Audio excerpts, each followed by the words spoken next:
Fast forward. Some of the most exciting things that happened in my life took place before I turned 6 years old.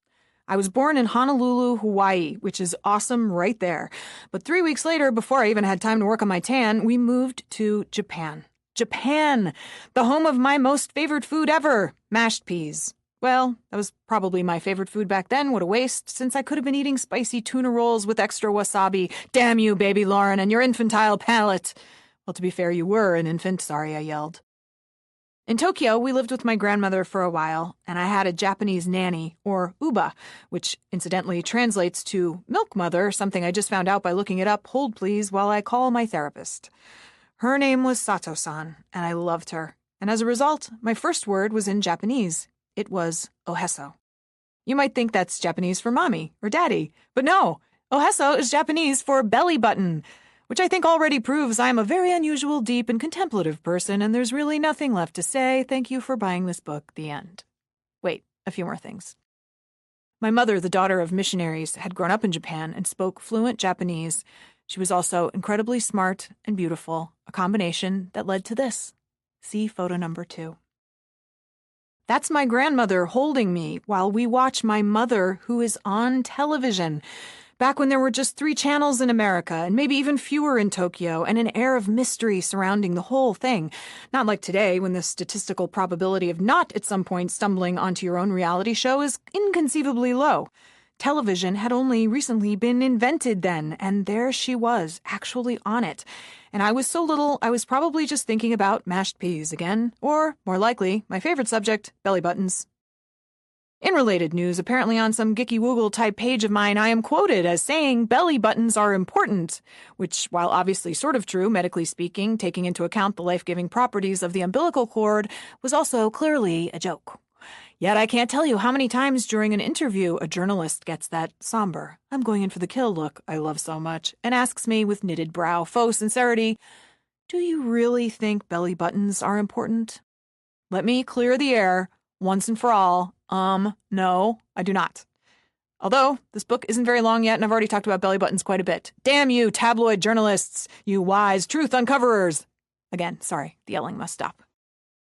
So anyway, there she was, my mother, on the largest television available at the time, which was roughly the size of a Rubik's Cube.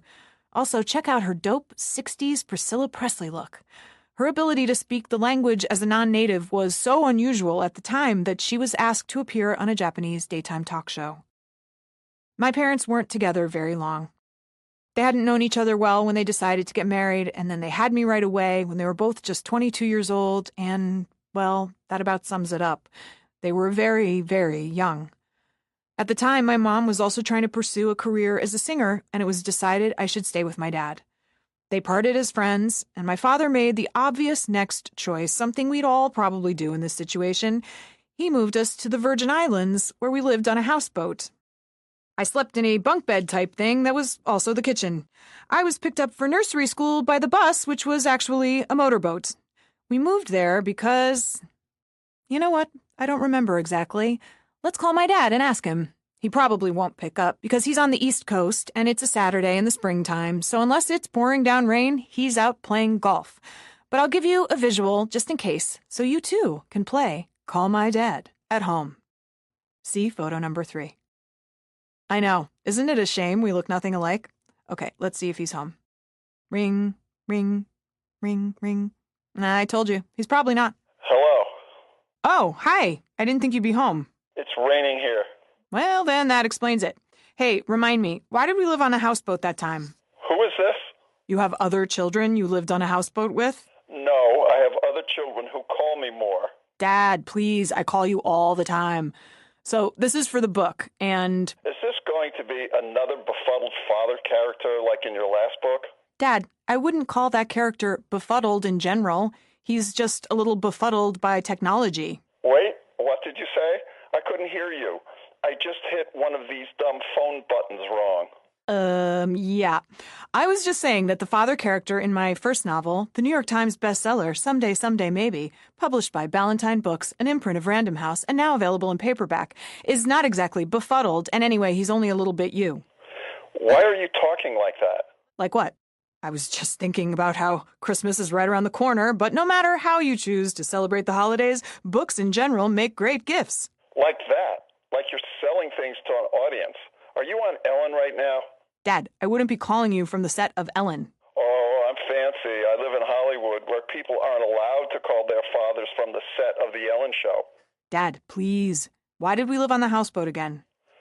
Well, I was working for that congressman, and the hours were long, and I'd drop you off in the morning and not see you until after 6 p.m., and I felt bad about that. I wasn't sure I was on the right career path anyway. Also, I was sort of seeing this girl. You remember the one who owned the horse? Well, she lived there on and off, and I thought I'd go there too and write. And I'm going to interrupt my father here. Well, actually, he's still talking, so shh, don't tell him. But I have to explain to you that as a kid, I thought my father never dated anyone at all until he met and married my stepmother. It wasn't until years later that I figured out the young ladies who sometimes came around may have been a wee bit more than the cat sitter, that nice woman I play tennis with, and the girl who owned the horse. And I don't blame them. I mean, who wouldn't want to cat sit for this guy? See photo number 4, my dad holding me wearing a thick 70s belt. By the way, can we talk about the unnecessary thickness of children's belts of the 1970s? I mean, look at the... Oops, my dad's still on the phone. And anyway, she knew these people at the marina in St. Thomas. So did we, sail around the island and stuff? Oh, no, the engine didn't work on the boat. The engine didn't... We lived on a giant floating bathtub that went nowhere? It was a strange place, I'll admit, that marina, but friendly, very bohemian. Everybody there was sort of dropping out from society, which we were too, in a way, for weeks after we'd left D.C. I'm pretty sure my mother still thought I worked on Capitol Hill. But I got to spend more time with you, which was the goal. It was beautiful there. We drove around a lot, went to the beach. It probably seems strange to you now, but it was a 1970s thing to do, I guess. And we had fun. You did a lot for me, Dad. I love you. I love you too, kid. Who is this again?